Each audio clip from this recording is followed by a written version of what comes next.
Hey guys, I'm going to show you how to change status in Teams. So open the Microsoft Teams. Now click your profile picture in the top right corner. So here you'll see your current status such as available, busy, do not disturb, or away. So you can see it below your name. Now to change your status, so click your current status. So here select the status you want.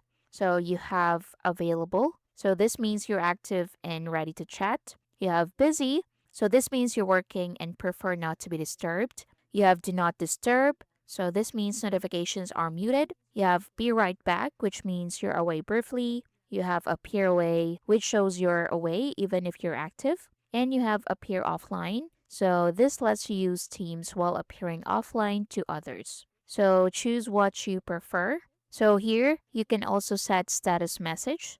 So click on that and type your status message. So you can also set the time duration. So you have today, 1 hour, 4 hours, this week, or never. And click done to save it. And that's basically it. So your status will update immediately and be visible to your contacts. So again, to change your status, click your profile picture in the top right corner and click the current status.